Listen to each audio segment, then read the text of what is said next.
Bonjour à tous. Bonjour à tous. Je suis Pierre Compère. Je suis ravi de vous accueillir pour ce webinaire qu'on organise en partenariat avec COP de France Occitanie. Je vais être accompagné aujourd'hui de deux intervenants pour vous parler des modes de transformation des coproduits en ingrédients à valeur ajoutée. Donc, c'est un webinaire qui est organisé par COP de France Occitanie et Agri-Sud-Ouest Innovation dans le cadre d'un projet européen que je vais vous présenter rapidement. Et donc, je serai accompagné de deux sociétés, en tout cas deux responsables dirigeants de sociétés, les sociétés Econec et GreenSpot Technology.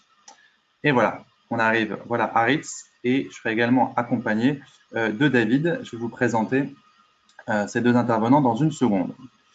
Vous retrouverez l'ensemble de ces slides et le lien vers le replay de ce webinaire, on vous le fera parvenir juste après.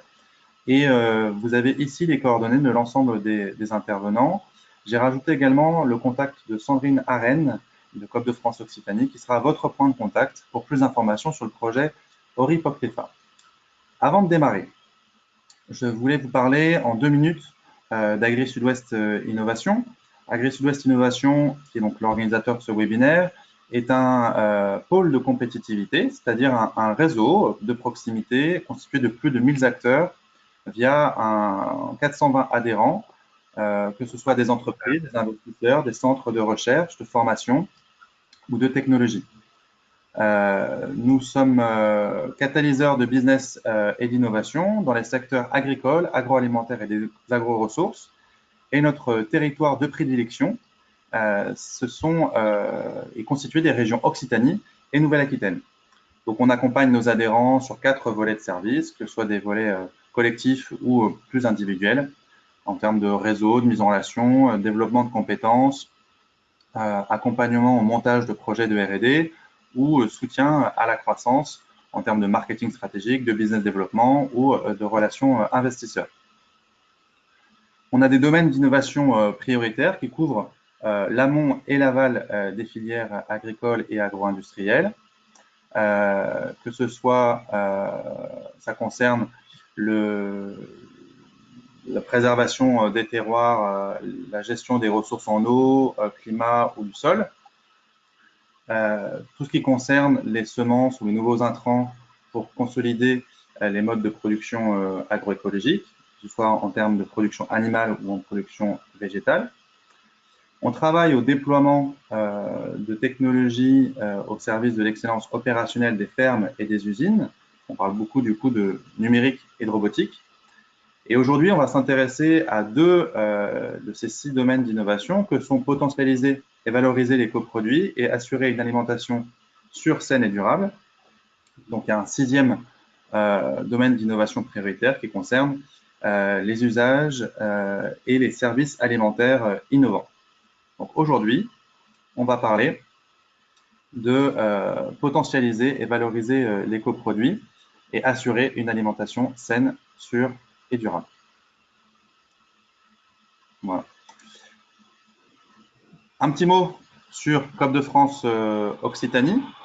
COP de France Occitanie est le syndicat professionnel qui assure la représentation unique de la coopération agricole et agroalimentaire à l'échelle régionale.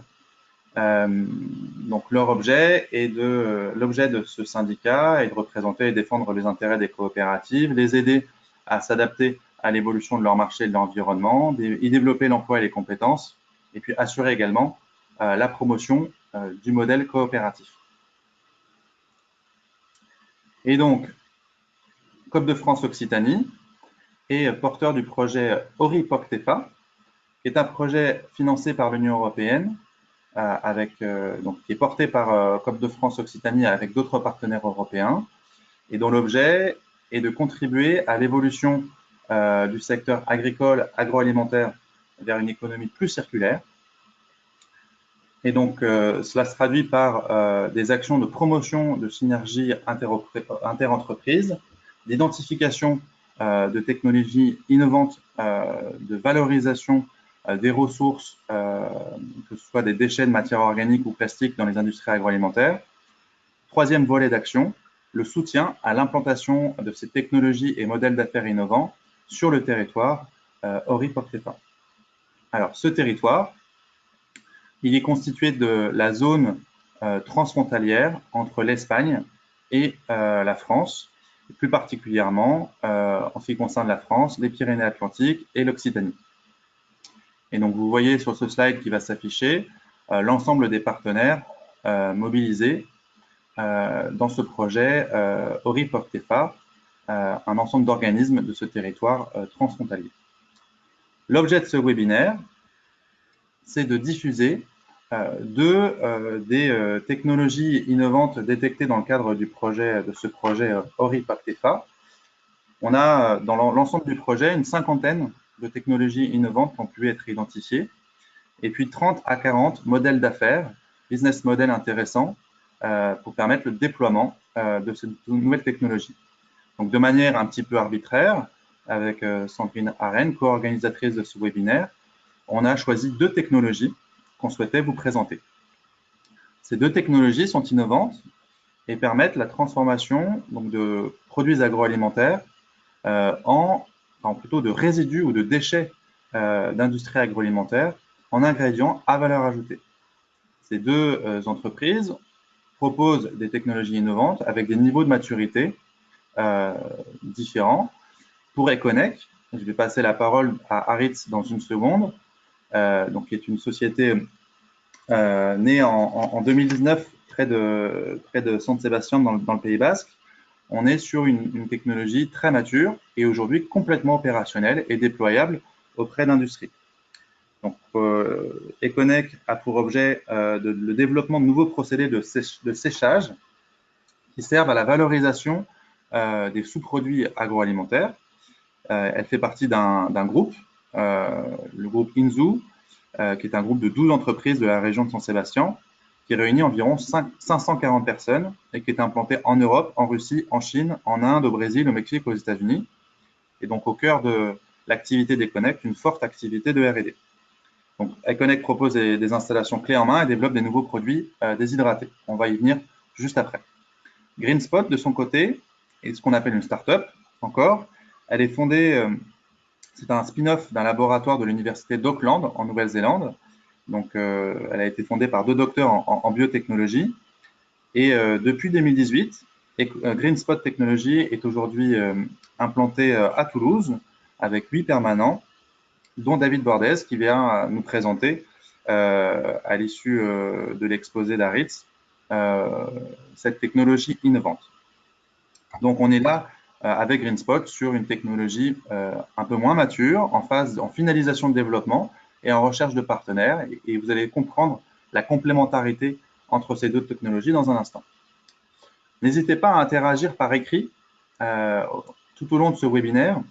Vous avez un onglet questions-réponses et donc je me ferai le porte-parole de vos questions qui seront, que vous poserez tout au long de l'exposé des intervenants.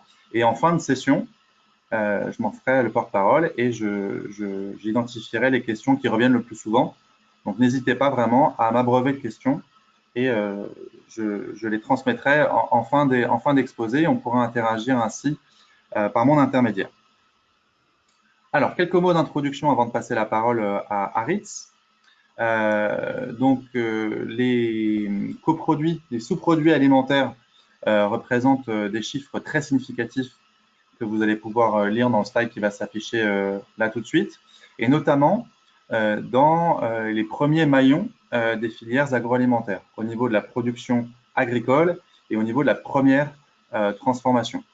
Donc, ce sont des coproduits souvent sous-valorisés, parfois à l'origine de problèmes environnementaux, et pourtant, quand on analyse de près ces coproduits, on se rend compte qu'ils ont des compositions souvent intéressantes en termes de protéines, d'arômes. Donc, la question qu'on se pose avec nos camarades d'Econec et GreenSpot, c'est comment transformer ces sous-produits, ces déchets historiquement, en coproduits et comment finalement les considérer comme de nouvelles matières premières. quelques ordres de grandeur. Quand on se focalise sur la région Occitanie, ben, on se rend compte que, je ne vais pas vous détailler tous les chiffres, hein, rassurez-vous, vous les aurez à disposition. On se rend compte que, en ce qui concerne les matières organiques issues des ressources agricoles, qu'elles soient végétales ou animales, on est sur des ordres de grandeur qui sont quand même extrêmement importants, de l'ordre, dans certains cas, de la centaine de milliers de tonnes, voire du million, et avec des voies de valorisation qui sont relativement restreintes. Alimentation animale, production énergétique ou retour au champ, globalement. Côté agroalimentaire, on est là sur des volumes qui sont plus restreints, pourtant des des voies de valorisation qui sont plus nombreuses.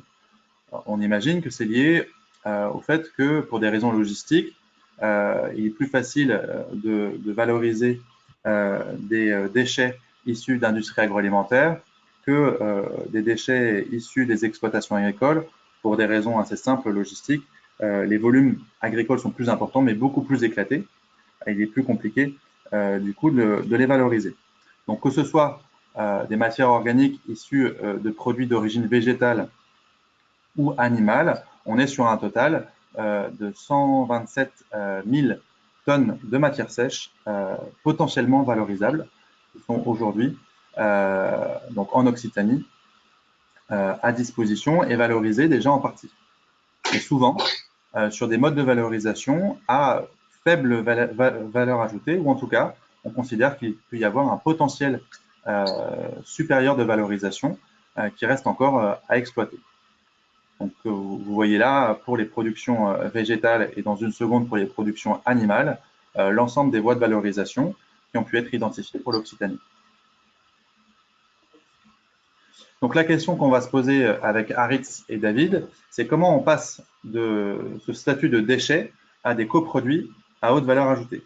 Comment on va transformer ces sous-produits agroalimentaires en concentrés secs, utiles à l'alimentation humaine ou animale, et comment on va préserver, voire renforcer, grâce à ces procédés de transformation, les qualités nutritionnelles de ce qui est devenu des farines pour les transformer en véritables coproduits à valeur ajoutée, et quelles fonctionnalités organoleptiques elles présentent. Donc, je vais commencer par passer la main à Aritz, que vous voyez ici. Donc, surtout, vous n'hésitez pas à poser vos questions tout au long de son exposé. Donc, Aritz est directeur du développement d'Econec, et avec lui, on va mieux comprendre quel est le procédé proposé et son potentiel. Aritz, je te passe la main. Merci beaucoup. Ça marche avec l'audio, vous m'entendez? Oui. Oui, d'accord, très bien. Bon, d'accord. La première chose, c'est remercier l'organisation Groupe Occitanie, le projet ORI, etc. pour l'opportunité d'être ici et expliquer ce qu'on fait. Okay. Alors, vous voyez ma présentation là où je clique. Encore, non. Il faut que tu partages ton écran. Ok. Alors, je mets la présentation. On a eu quelques petits problèmes de connexion, c'est pour ça qu'Aritz démarre. Alors, j'ouvre. Okay. Et après, s'il te plaît, Pierre, si tu vois que je m'accroche avec le français, n'hésite pas à m'aider. Bien sûr, pas de problème. Donc, pour rappel, Aritz, c'est donc espagnol. Et donc, il faut que tu ailles à la slide 15. Ok. Ouais. Voilà, ça démarre. Et Aritz, pour ton information, il y a un petit décalage entre le moment où tu parles et ce que perçoivent les participants. Donc, n'hésite pas à ne pas aller trop vite. Ok, d'accord. Bon, alors, vous voyez le premier écran Econec, là, c'est bien. Okay. C'est bon. Ok. Alors, alors la première partie de ma présentation, je vais relancer des idées qui ont été un peu prédites par Pierre, alors je vais aller un peu vite. Alors, quand on parle de sous-produits alimentaires, on parle en général, on pense en général, on pense dans des matières organiques qui sont la plupart soit liquides, soit pâteuses, ou des fois solides, quoi. Et on a un très, très vaste type de matériaux. Alors, les choses qu'on peut faire avec, évidemment, sont très, très différentes. On a, bon, je vous ai mis quelques secteurs, quelques sous-produits en général, les lactosérum, les produits périmés du secteur laitier, les découpes non commerciales, le secteur viande, poisson, fruits et légumes, les fibres, les pulpes, les peaux, bon, secteur poisson, les drèches, les levures, lycée fumier, etc., etc. Bon, c'est un très vaste monde de matériaux. Bon, alors, les choses qu'on peut faire avec, évidemment, sont aussi très vastes. De notre expérience, ce qu'on a vu, c'est que quand on a un sous-produit alimentaire, normalement, le vieux paradigme, on va dire, en généralisant beaucoup, c'est qu'on regarde ça comme un déchet organique. Et un déchet organique, il faut s'en débarrasser au moindre coût possible, tout en gardant les bonnes pratiques environnementales. Alors, les procédés qu'on voit actuellement le plus souvent avec les sous-produits organiques, c'est faire du compost, faire du biogaz, l'épandage comme engrais dans les cultures, l'alimentation animale ou les procédés classiques de faire farine de viande de poisson. OK, mais on voit petit à petit développer beaucoup d'autres types de procédés, une autre mentalité, que je peux appeler le nouveau paradigme, où on ne va pas considérer qu'on a un déchet organique qui peut s'en débarrasser au moindre fois possible, mais qu'on a un matériau où on va chercher le plus de valeur ajoutée. Et alors, on parle d'autres types de procédés, d'extraction, de filtration, pour extraire quelques types de composants ou de fermentation, qu'on va parler après clean spot, ou hydrolyse, séchage, d'accord. Alors, on a d'autres types de procédés. Et là, je vous mets un exemple en parlant de lactosérum, par exemple, un de sous-produits, et différents types de traitement, de gestion qu'on pourrait appliquer d'allant de moindre valeur ajoutée à plus de valeur ajoutée. Alors, dans de moindres valeurs ajoutées, on avait pour le lactosérum de le peindre de façon liquide dans les différents dans les cultures alentours. Des fois, ça arrive. Aussi, une autre alternative serait de faire du biogaz avec, faire du compost avec, ce qui, en question environnement, est parfait. Mais c'est aussi une question de... quand on dit la bonne protéine que le lactosérum a, c'est un peu aussi dommage de donner une protéine de si haute qualité à des bactéries qui font du méthane. Il semble très rude. Mais bon, tout ce qui est revalorisé dans des formes qui ça va donner des niveaux ingrédients alimentaires, soit pour l'alimentation animale, soit pour l'alimentation humaine, ça va donner beaucoup plus de valeur ajoutée que des modèles de gestion qui vont aller au engrais ou qui vont aller à l'énergie. Okay?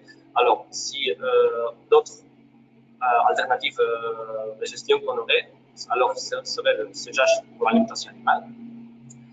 Ça donne plus de valeur ajoutée, mais ça exige aussi plus d'investissement. Si on va un peu plus haut, alors on aurait la séchage à l'alimentation humaine, avec le système de séchage divers. Si on sépare, une autre alternative, si on sépare la protéine de la lactose, là on aurait d'autres alternatives plus de valeur ajoutée, ou soit si on extrait des protéines concrètes pour des propriétés fonctionnelles, pharma, etc., on aurait plus de valeur ajoutée. Ok, c'est un petit parcours alternatif. Et alors, si on a autant de sous-produits différents et on a autant d'alternatives applicables, alors on a beaucoup de possibilités. Alors, pour chaque sous-produit et chaque alternative de gestion ou de traitement, on pourrait se demander quelle disponibilité on a pour ce produit, quelle variabilité dans la composition du sous-produit, comment est-ce que le transporte, comment est-ce que le conserve, si on le transforme, quel investissement on va avoir, quel coût d'opération. Et après une transformation, on va avoir un nouveau produit ou un produit un produit qui va avoir un marché qui déjà existe, ou ça va être un produit nouveau et il faudra bouger un peu pour trouver un marché à ce nouveau produit. Alors, avec toute cette question-là, on dit finalement que démarrer une valorisation meilleure dans ce produit d'une manière X, c'est comme si on démarrerait un nouveau business ou une nouvelle activité. Alors, c'est comme ça qu'on le voit. Mais ça, c'est une opportunité. S'il y a beaucoup de sous-produits qui ne sont pas valorisés avec toute la valeur qu'on peut extraire à partir d'eux, alors on dit aussi qu'il y a beaucoup d'opportunités pour faire de nouvelles activités qui peuvent être rentables, etc. Okay. Alors, dans tout ce schéma général, ce qu'on a fait en Econex, c'est de développer un nouveau outil qui est un système de séchage qui s'appelle séchage par combustion pulsante. En anglais, c'est Pulse Combustion Drying. Alors, qu'est-ce que c'est ça? C'est un système de séchage qui ressemble un peu au spray drying, qui est le système d'obtenir de l'air en poudre, okay, le classique tour de séchage. Mais c'est très différent de la façon où on fait l'atomisation, on fait le spray. Et ça, c'est des implications importantes pour les possibilités des choses qu'on peut faire. Alors, comment ça marche? Imaginez un brûleur de gaz qui, en même temps que ça brûle le gaz, ça génère plus de 100 ondes expansives ou pulses par seconde. Alors, un brûleur de gaz, on a l'air qui est continu, le gaz qui est continu et la combustion qui est continue. Ça, c'est dans un brûleur normal. Mais dans le nôtre, ce qu'on va faire, c'est d'ouvrir et fermer l'entrée d'air plus de 100 fois par seconde. Alors, quand la combustion, ça va on et off plus de 100 fois par seconde, alors chaque fois que ça va on, c'est si vite que ça génère une onde expansive. Okay? Alors, on brûle le gaz, on obtient 100 quelques ondes expansives, et si on injecte un liquide ou une pâte à la sortie de ce type de brûleur, alors les ondes expansives vont frapper le liquide et vont casser le liquide dans des milliers de gouttes. Et ça va créer un spray qui va transformer le liquide en poudre de façon presque instantanée. Okay? Alors, pourquoi est-ce que c'est intéressant de transformer en poudre de cette façon si étrange? Parce que énergétiquement, c'est performant, mais surtout parce que ça nous permet de sécher des produits compliqués, qui sont pâteux, qui ont des fibres, etc., ce qui est le cas de beaucoup de produits alimentaires. Et de les sécher comme si on obtiendrait du lait en poudre. Alors, on ouvre beaucoup de nouvelles possibilités pour valoriser de sous-produits alimentaires. Okay. Alors, dans la prochaine slide, vous voyez une photo de le fait de ce que ça fait. Et alors, à droite, vous voyez la sortie du brûleur, la pièce de métal que vous voyez à droite, c'est la sortie du brûleur. Le son ou le pulse sort par là, 100 quelques par seconde. Et vous voyez là un jet de lait liquide qui descend. Et quand les ondes arrivent, ça casse tout dans des milliers de gouttes. Et les gouttes se cassent et ça part dans la vitesse du son, à peu près. Et dans quelques mètres, à gauche, se transforme en poudre. Okay, c'est un peu comment ça marche. Et après de vous expliquer comment ça marche, je vais vous expliquer quelques projets concrets qu'on a fait, qu'on a installés, qui sont en route. D'accord? Alors, le premier projet que je vais vous expliquer, on l'a fait à côté de Madrid. C'est un grand sécheur de 1000 kW de capacité qu'on a installé à côté de Madrid dans une entreprise qui s'appelle ABN. Alors, excusez-moi. Ouais. Alors, ABN, c'est une entreprise familiale qui, avant, achetait des ingrédients pour l'alimentation animale, faisait des mélanges, et vendait les formules complètes. Alors, entre les ingrédients qu'ils achetaient dans le passé, il y avait la levure de bière en poudre qu'ils importaient de l'Allemagne. De l'autre côté, il y avait beaucoup d'usines grandes de bière en Espagne qui avaient de la levure liquide qui était gérée et transportée de façon liquide directement dans des élevages de porcs. Alors, c'était un modèle qui marchait, mais qui était de valeur ajoutée basse, mais qui ne plaisait pas beaucoup aux producteurs de bière parce que c'était un modèle qui dépendait beaucoup de l'éleveur. L'éleveur, aujourd'hui, je te prends la levure, mais demain non, etc., c'était un peu instable. Alors, ce qui a fait ABN, c'est de se demander, si j'achète la levure de bière, mais en Espagne, il y a le liquide qui n'est pas utilisé, n'est pas séché, alors je vais sécher moi-même la levure liquide d'Espagne. Alors, ils ont testé différentes technologies de séchage. Ils ont essayé notre technologie de séchage aussi.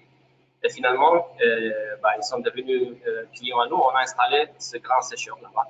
Ce qu'ils font aujourd'hui, c'est avec des camions citernes, ils collectent un peu partout dans l'Espagne la levure liquide, une grande usine de producteurs de bière, aussi partie en Portugal.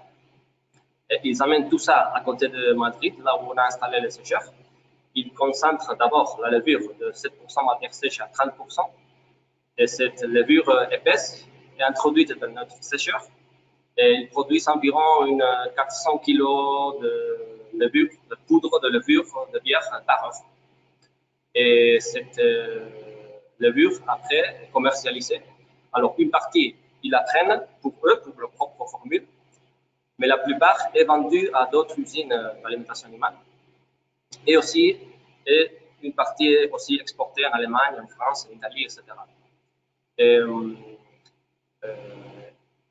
alors, la plupart, c'est vendu pour l'alimentation animale, mais une petite partie est vendue aussi pour l'alimentation humaine. Alors, pour l'alimentation animale, c'est un prix un peu plus bas de vente, mais un marché qui a beaucoup plus de tonnes de capacité. Et l'alimentation humaine, c'est un prix plus élevé, mais moins de tonnes consommées, un marché plus petit. Et voir ici que la gestion de la levure de bière, dans ce cas, est faite par cette entreprise ABN qui est externe aux producteurs de bière. Alors, les producteurs de bière savent très bien que la levure peut être séchée et peut être vendue pour l'alimentation animale et humaine. Okay? Mais ils ne font pas ce business eux-mêmes. Eux, ils disent que nous, on sait produire de la bière et on sait vendre de la bière.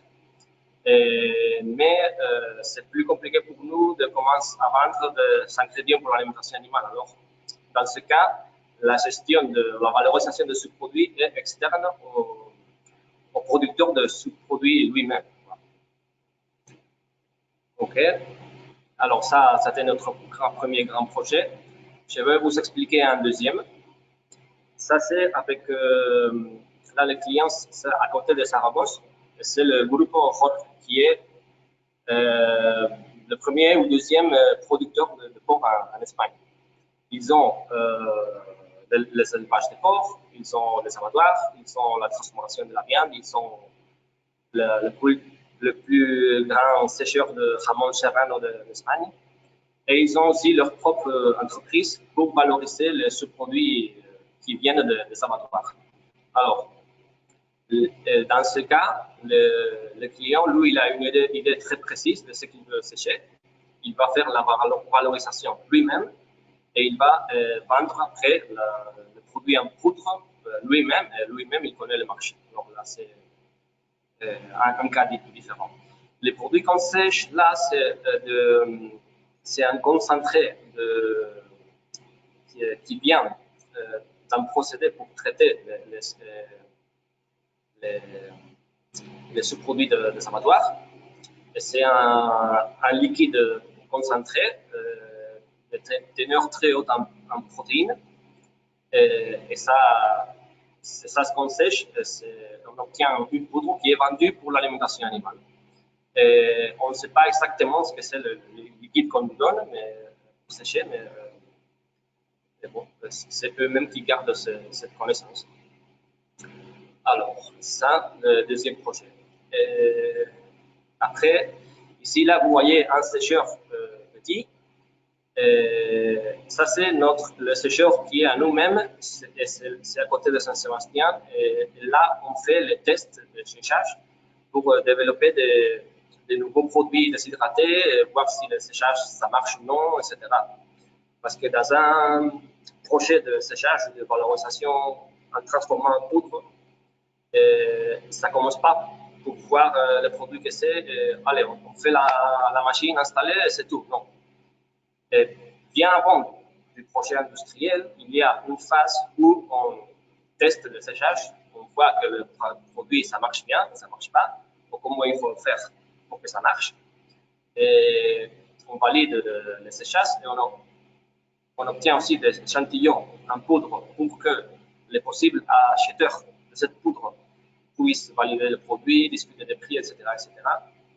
Alors, c'est une étape qu'on appelle de développement du produit déshydraté qu'on fait ici là, avec ce pilote de séchage. Okay. Et alors là, on fait le projet de développement de produits. Il y a des clients qui savent très bien comment valoriser le produit en poudre qui sort de là. Ou il y a d'autres qui ont à peu près une idée, mais ne savent pas trop. Alors là, on peut aider aussi dans la partie de à quel marché ou quelle application on pourrait diriger cette poudre ici ou là. Okay?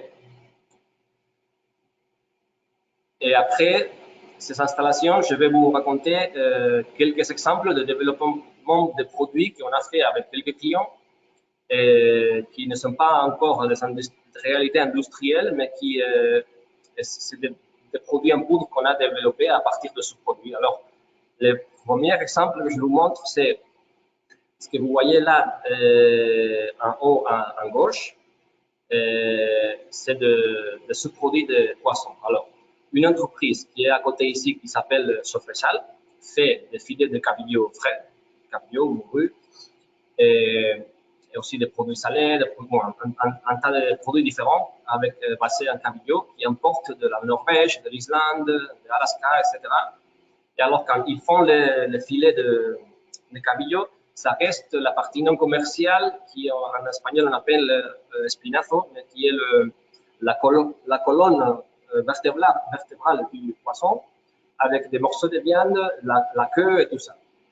Alors ça, on a développé un produit nouveau en poudre avec ça. Ce qu'on faisait, c'est de faire mécaniquement triturer ce produit, faire une pâte fine et cette pâte transformer en poudre. Ça donne une poudre à 70% de protéines avec un très agréable arôme de poisson. Et alors, on a vu avec eux qu'au lieu de donner ce produit-là à des fabricants de farine de poisson conventionnels qui font un produit pour l'alimentation animale, on pourrait faire un produit, un ingrédient naturel pour l'alimentation humaine qui donne des arômes de poisson naturels et que ça pourrait apporter de la valeur ajoutée. Alors, ils ont montré la poudre à plusieurs chefs de cuisine qui ont beaucoup aimé le produit, ils ont vu de possibilités. Alors, ils ont développé ces produits commercialement, ils l'ont appelé cette poudre l'essence de cabillaud ou l'essence de morue.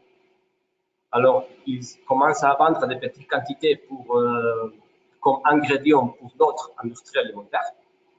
Et un des exemples, c'est là à droite, vous voyez une autre entreprise qui s'appelle Cituene, aussi ici à côté de Saint-Sébastien, ils ont c'est une petite coopérative qui font des pâtes fraîches. C'est un atelier de pâtes fraîches. Alors, ils ont développé une pâte qui avait entre 5 et 10% de cette poudre. Okay? Alors, ça c'est un nouveau produit aussi. Alors, d'autres exemples. Alors, ici à gauche, vous voyez là 3 produits dans une photo. Et c'est aussi un autre développement qu'on a fait avec des gens qui produisent de la tilapia en aquaponie. Alors, on a fait, au lieu de transformer un sous-produit dans une poudre et que cette poudre, ça se vend comme un ingrédient pour l'alimentation animale, ce qu'on a fait, on a mélangé plusieurs sous-produits entre eux, de façon que la poudre qu'on obtient, c'est déjà l'aliment complet pour le poisson. Alors ça nous permet de jouer avec beaucoup plus de sous-produits et avoir une taille plus grande mais surtout d'avoir une valeur ajoutée plus haute parce qu'on vend le produit final. Alors, dans la photo, dans les trois produits, vous voyez à gauche la pâte qui vient du mélange de ce produit. Alors là, il y avait le lactosérum, il y avait le morceau de champignons, il y avait la levure de bière, il y avait un peu de farine d'avoine et d'autres morceaux d'autres sous-produits solides. Là, au centre, vous voyez la poudre qu'on a fait avec. Et après, comme c'est pour donner à des poissons, les pellets qu'on a fait avec la poudre qu'on a produite. Bon. Après, un autre exemple là, au centre, la partie supérieure, c'est des pépites et des peaux de raisin qu'on a trituré mécaniquement et après on a transformé en poudre. C'est un produit qui est très bien, mais c'est un exemple qu'on n'a pas trouvé l'application commerciale encore. Ça ne veut pas dire que ça n'existait pas, mais qu'on n'a pas trouvé. Et après, dans la partie basse, là vous voyez, c'est un petit cerveau de porc qu'on a transformé en poudre. Dans ce cas, ça a été pour une industrie pharmaceutique qui voyait un composant très concret pour extraire de la poudre. Alors, ils ont testé que ce composé s'est bien maintenu, alors ils ont le résultat. OK. Et là, je vous montre un dernier exemple.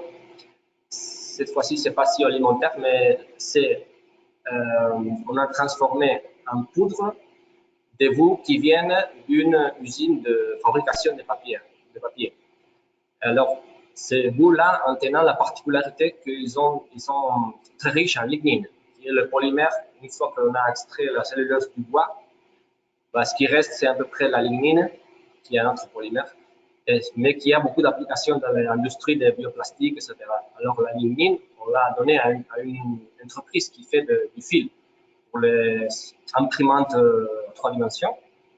Il a mélangé la lignine avec du PLA et il a fait plusieurs choses avec ça. C'est un exemple. Ce n'est pas un très, très grand marché, évidemment, pour l'instant, mais c'est un exemple d'application. En tout cas, on voit que des valorisations non alimentaires sont également Oui. possibles grâce à l'emploi de ta technologie. Pour conclure, Aris, avant de te poser quelques questions. Oui. Oui, alors là, je conclue avec mon dernière slide. Ce qu'on dit, c'est notre slogan à peu près. Il n'y a pas de sous-produit qui ne génère pas de la valeur. Il y a seulement des innovations qu'on n'a pas encore mis en route. Okay. Parfait. Avec toi, on a vu effectivement qu'il y avait plusieurs modes de valorisation de sous-produits ou plutôt de coproduits, hein, pour reprendre les termes, en tout cas une question d'un des participants. Est-ce qu'on parle de sous-produits ou de coproduits? L'idée est bien d'arrêter cette notion de sous-produit non valorisé et de bien valoriser tous les produits qui sont coproduits avec un produit principal. Avant de passer la parole à David, qui est toujours avec nous de son côté, quelques questions posées plus spécifiquement à toi, Aritz, concernant ton procédé. La première, c'est est-ce qu'on a besoin d'utiliser des anti-agglomérants, des anti-motants, ou finalement, on peut, grâce à ta technologie, s'en passer? Anti-agglomérant, ça va dépendre du produit en question. La plupart des produits, on n'a pas besoin d'ajouter anti-adhérents ou de carrières ou de choses comme ça. Mais à la fois que oui, si par exemple c'est un produit avec beaucoup de sucre, alors il faudra ajouter quelque chose. Mais finalement, c'est toujours une question. Il faut qu'on essaye, c'est ça. Okay. Peut-être on arrive, peut-être non. D'où l'intérêt de l'unité pilote, de pouvoir faire ces essais, justement. À ce propos, est-ce qu'il y a un volume minimum pour pouvoir utiliser l'unité pilote que tu nous as présentée? Oui, alors unité minimum pour un test à 30-40 kg. 30-40 kg de matière sèche, Humide. produits humides. Oui. 30 à 40 kg de produits humides. Est-ce qu'il existe un pilote plus petit, un séchoir plus petit, ou c'est le… Ça, c'est le plus petit qu'on a fait. On D'accord, peut faire de plus petit que ça, mais ça va être dans un an comme ça. très bien. Une autre question sur cette unité pilote, est-ce qu'il est possible de développer des partenariats avec Econec pour qu'il y ait une utilisation d'échantillons proposés par l'entreprise, ou est-ce que vous faites tout en interne? Comment des partenariats pour? Je n'ai pas compris. Pour utiliser les échantillons de l'industrie agroalimentaire elle-même, et ça en transparence et en partenariat complet, ou est-ce que c'est un peu en boîte noire de votre côté? Ah non, non, les gens qui peuvent venir voir le test, pas de problème. D'accord. Quelques aspects de coût, ça coûte combien de faire un test sur cette unité pilote? Ça dépend. Bah, ça, les standards, c'est on se fait payer là, 900 € par jour et dans un jour, on peut faire un ou deux tests. D'accord. Autre Si c'est question pour ce concernant… test, bah, Ouais, on peut super. Une question portant sur les certifications ou la réglementation. Est-ce que ta technologie est reconnue réglementairement, ou est-ce qu'il y a besoin de faire un dossier Novel Food, ou est-ce que tu as déjà fait ce travail-là? Oui, par exemple, dans l'installation de levure de bière à Madrid, une partie est vendue pour l'alimentation humaine et ils ont le certificat de GMP, Good Manufacturing Practice, Ouais. avec ces choses-là. Alors, oui, c'est possible. D'accord, il n'y a pas d'enjeu réglementaire lié à l'utilisation de ta technologie. C'est déjà reconnu par ailleurs. Pour tes clients, il n'y a pas d'enjeu En réglementaire fait, particulier. il n'y a pas.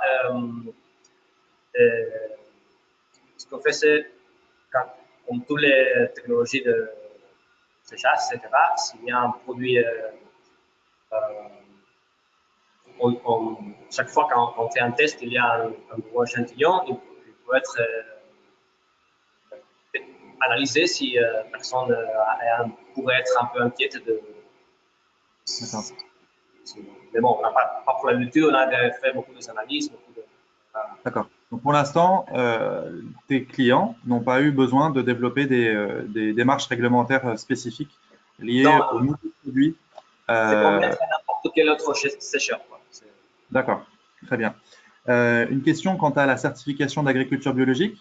Est-ce que ton procédé est compatible avec des filières certifiées AB? On ne s'est pas posé la question, mais je ne vois pas pourquoi non. D'accord. Mais Oui, c'est effectivement. l'éliminer l'eau, on n'ajoute rien. D'accord. Oui, il n'y a pas de nouvel intrant dans le processus. C'est ça. Dernière question, une question particulière d'un industriel qui assiste à ce webinaire, qui a des rebuts de pâtes alimentaires composées de farine, d'eau, de sel, de sucre et d'un peu de beurre. Ouais. Il se pose la question de savoir si ce type de déshydratation est possible, sachant qu'ils produisent en moyenne 1200 kg par mois de ces rebuts ou de ces déchets. Est-ce que, a priori, comme ça, à vue de nez, ça te semble possible? 1200 kg par mois. Oui. C'est un peu petit, mais ça dépend. Et aussi, si c'est viable ou non, c'est pas seulement la taille et la quantité de produit, c'est aussi le prix du produit final. Si le, si le prix du produit final déshydraté est relativement haut, le procédé peut être rentable à une très petite échelle. D'accord. Ça dépend. Et d'un point de vue technique, des résidus de pâtes, ça ne se sent pas. Voilà, avec ce mélange farine, eau, sel, sucre, du beurre, Ah, pas de problème.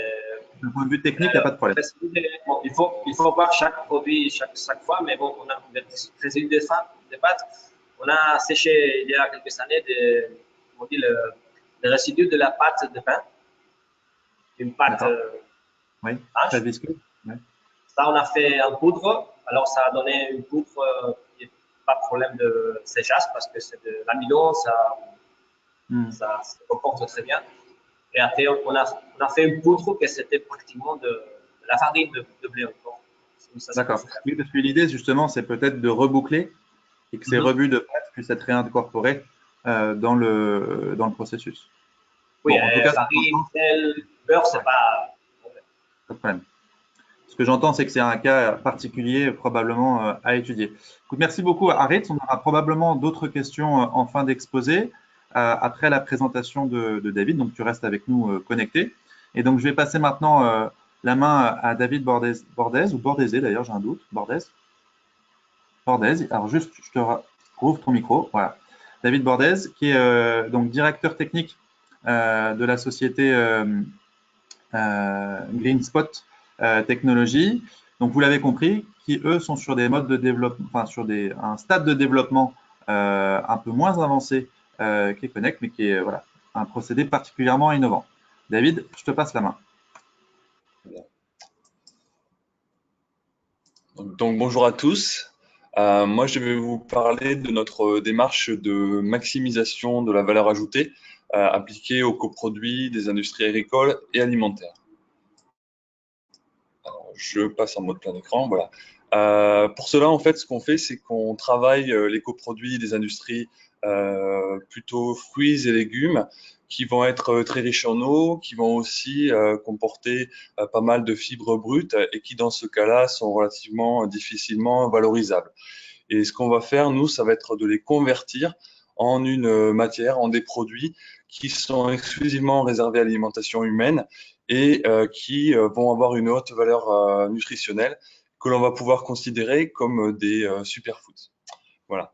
Donc, en fait, pour resituer un petit peu notre aire d'action comparé à ce qui vient de vous être exposé par Econec, là où Econec va concentrer son action en fait sur la concentration et la conservation de composés qui sont naturellement présents dans les coproduits, nous, GreenSpot, on va vraiment travailler sur de la conversion donc de molécules de faible valeur vers des molécules à plus grand intérêt via la fermentation en fait. Et après cette fermentation, nous allons aussi sécher de façon à concentrer ces composés et à pouvoir les conserver.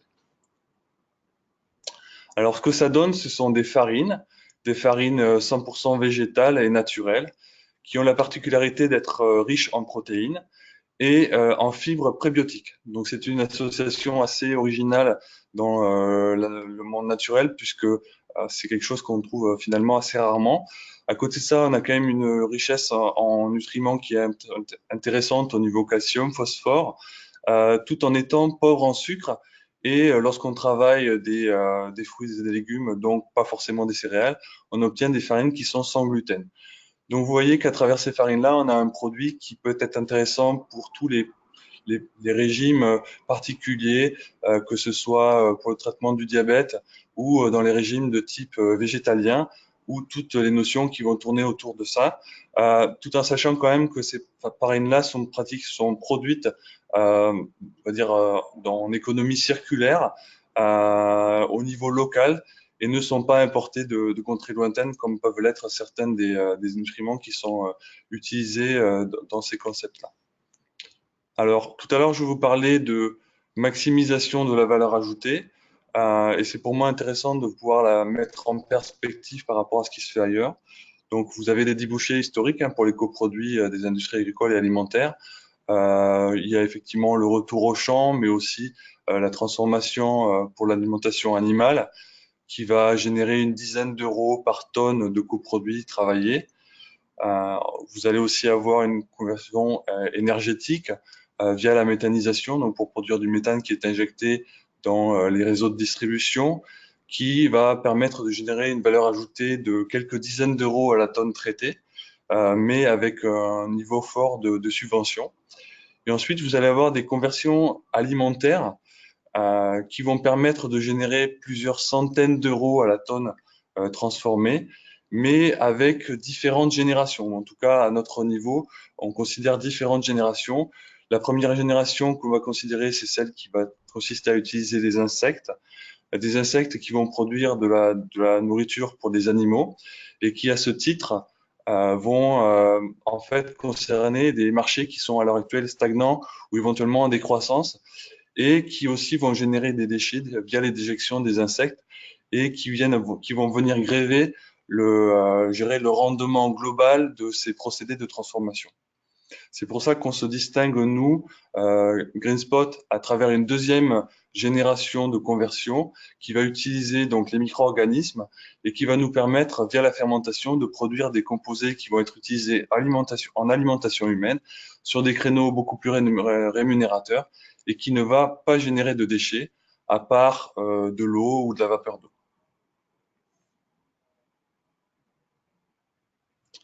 Alors, un coup d'œil à nos productions. Vous voyez ici différentes farines que l'on a fabriquées à partir de coproduits. Les coproduits en question sont ceux qui sont mentionnés sur les cuillères.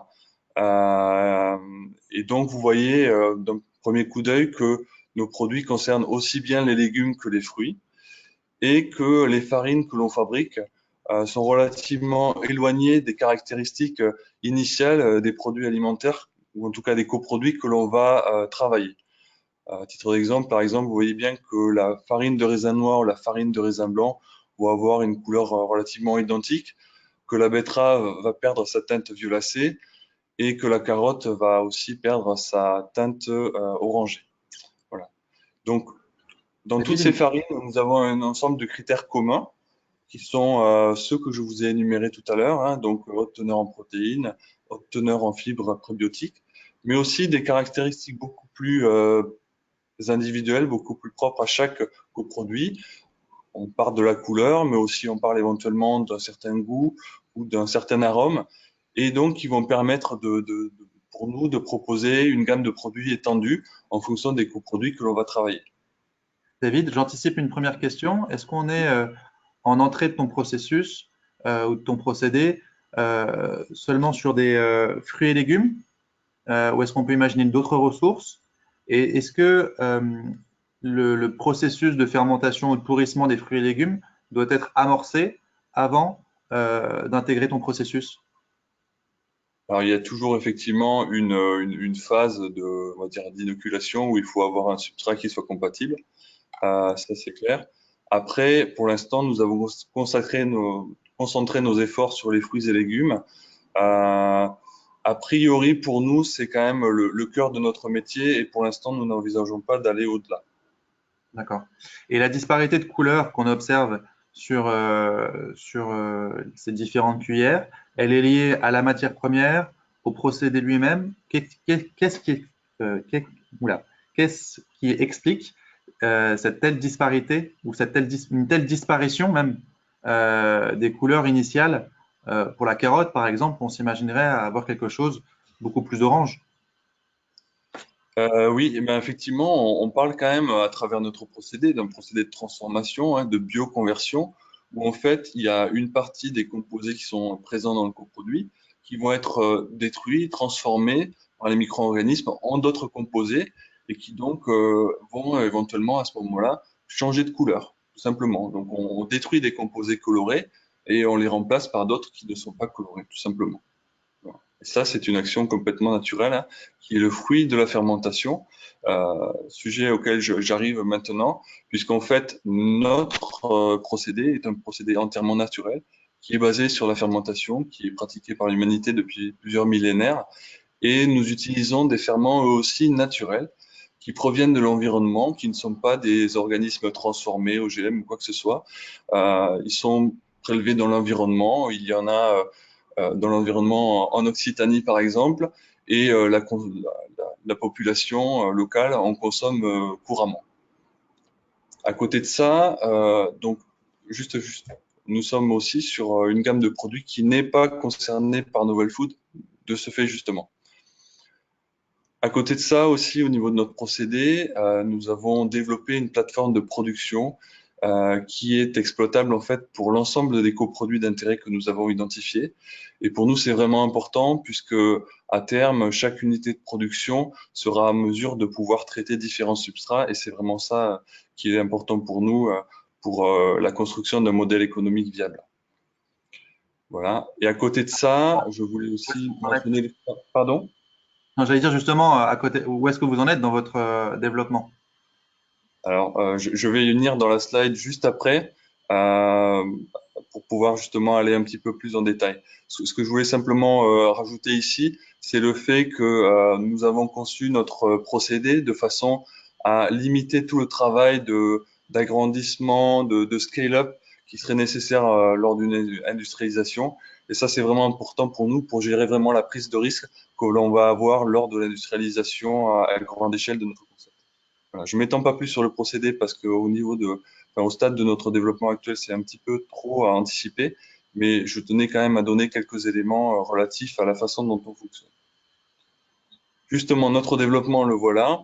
Vous allez voir qu'en fait, il est relativement similaire à celui de toute start-up, hein. Aujourd'hui, nous en sommes à la deuxième étape. Nous avons finalisé toute la partie preuve de concept au laboratoire. C'est un travail qui a été entamé par les deux fondateurs en Nouvelle-Zélande et qui a été poursuivi à Toulouse au laboratoire Toulouse White Biotechnology, qui est en cours d'achèvement. Et maintenant, nous passons vraiment à l'échelle pilote. C'est pour ça que nous nous sommes installés dans les locaux du CEI Théogone, finalement tout près du TWB, donc c'est assez pratique pour nous, et où nous commençons à réaliser un certain nombre de productions à une échelle qui est déjà plus grande que celle du laboratoire et qui, du coup, va monter en puissance au cours des prochains mois avec des investissements conséquents. Voilà. Et ça nous permet de concevoir le début de la construction d'une unité de production en propre à partir de l'année prochaine. Et dans la foulée, nous lancerons des produits pour commencer à générer du revenu. Alors, quel type de produit allons-nous lancer? À l'heure actuelle, à notre stade de développement, on se laisse, je dirais, un choix assez large, assez vaste par rapport à ce qu'on pourrait faire. Évidemment, il y a l'option de produire des ingrédients alimentaires, puisqu'on est parfaitement dans la cible qui semble se dessiner au niveau des tendances de consommation, mais aussi on étudie certaines voies d'approche du consommateur final de façon plus rapprochée, tout simplement. Donc avec un modèle économique basé non seulement sur la vente d'un produit fini, mais aussi sur la vente d'un procédé? A priori, on est plus sur la vente d'un produit fini pour l'instant. Voilà. Après, pour la partie procédé, on n'est pas forcément encore là-dessus. Aujourd'hui, notre modèle est construit de façon à ce qu'on puisse, ou en tout cas, nos actions sont orientées vers je dirais la réalisation d'un produit fini. Après, rien D'accord? n'empêche de pouvoir discuter d'autres options avec certains partenaires qui en manifesteraient la volonté, mais aujourd'hui, ce que nous étudions en détail, c'est vraiment la fourniture, la production d'un produit fini. Donc, pareil, une question qui se pose, sous votre marque à vous ou pour d'autres entreprises? Là-dessus, aujourd'hui, on n'a pas par contre, on n'a pas décidé à ce niveau-là. Je pense que ça viendra des opportunités que l'on pourra dégager avec les différents partenaires. D'accord. Je te laisse conclure avant de te reposer quelques questions. Exactement. Donc, parallèlement à ce développement technique, ce qui commence à être important pour nous aujourd'hui, c'est de poursuivre notre intégration des réseaux agro-industriels et alimentaires, parce que notre vision, je dirais à long terme, c'est de vraiment installer une logique de filière intégrée avec l'apport de notre procédé qui permettrait une véritable valorisation secondaire des produits agricoles en éliminant le concept de déchets même ou de coproduits au sein de cette filière. Donc, dans un premier temps, ce sur quoi on se consacre, c'est quand même à l'établissement de partenariats pour l'étude et la fourniture de coproduits à tester. Mais dans un second temps, on partira ou on travaillera à des partenariats plus productifs, commerciaux ou capitalistiques. Voilà. Donc, Parfait. j'en ai terminé. Je suis disponible pour vos questions. Je peux y aller. Donc, ben, on les enchaîne. Oui. Effectivement, des questions qui portent sur aussi les réactions en chaîne, ou en tout cas les réactions chimiques euh, qui sont à l'œuvre au travers de son procédé. Est-ce que vous avez la maîtrise de la totalité des réactions? Vous savez, pour chaque matrice, par exemple la carotte, quelles molécules se dégradent et lesquelles se créent? Est-ce que vous avez cette connaissance fine de avant, après et de comment ça s'est passé? Alors, pas moi personnellement. En fait, parmi les deux fondateurs, il y a un expert en métabolomique qui étudie justement la conversion des différents composés au cours de la transformation et qui est en mesure effectivement de tracer le devenir de chaque composant. Après, est-ce qu'on l'a fait dans le détail? Je ne pense pas. Je pense que l'intérêt est relativement limité. Ce qui importe vraiment pour nous aujourd'hui, c'est de pouvoir proposer un produit qui a du sens. Et au-delà de la valorisation des coproduits, c'est quand même d'avoir un produit qui a une valeur sur le marché euh, en tant que produit alimentaire. Donc effectivement, nous avons des docteurs qui s'intéressent vraiment à ce qui se passe au niveau biochimique et moléculaire, mais nous souhaitons quand même aussi avoir une démarche d'industriel qui va se focaliser sur le produit fini et donc les différentes propriétés qu'il va pouvoir apporter en tant que voilà des propriétés nutritionnelles, mais aussi des propriétés fonctionnelles. D'accord. Deux autres questions encore. Une première question pour toi, David, mais Harit, tu pourras aussi compléter. Est-ce que l'un comme l'autre, vos procédés fonctionnent pour des produits de départ relativement secs, avec 95% de matière sèche? Et est-ce qu'on voit un enrichissement en protéines, par exemple? David, pour commencer? Alors, pour nous aujourd'hui, travailler sur une matière qui comporte 95, enfin, qui est de 95% de matière sèche, ce sera difficile, ou en tout cas, il faudra ajouter de l'eau, parce qu'on est quand même sur une fermentation, et il faut que les micro-organismes puissent vivre et même se développer.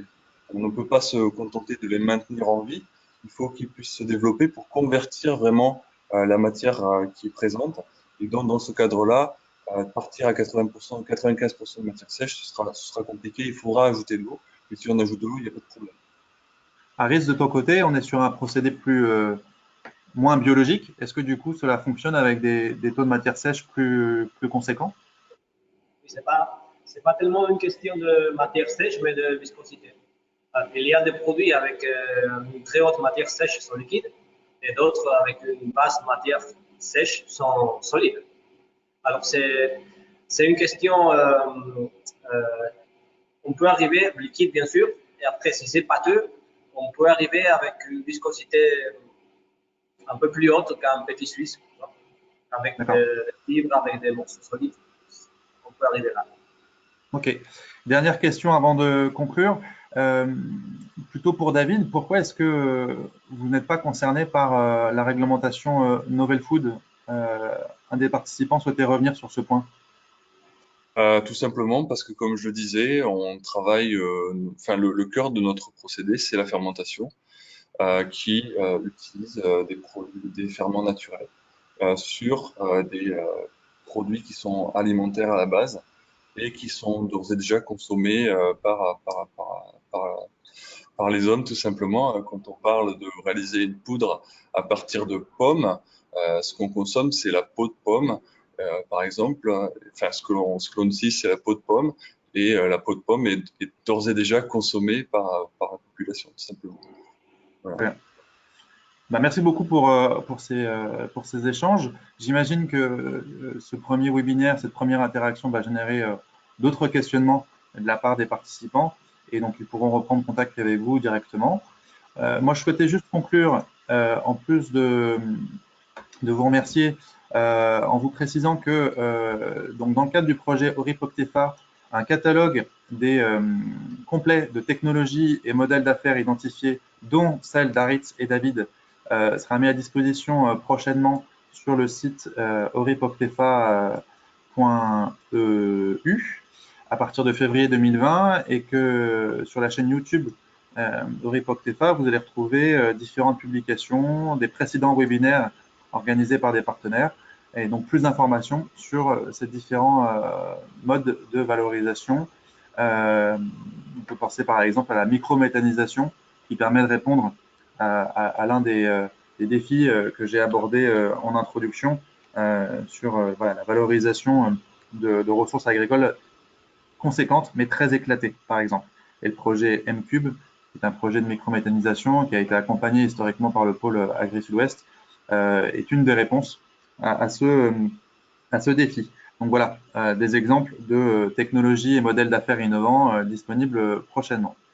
Je tenais également à vous dire que nous organisons régulièrement tout un tas d'événements et donc je vous invite à consulter notre site internet pour plus d'informations.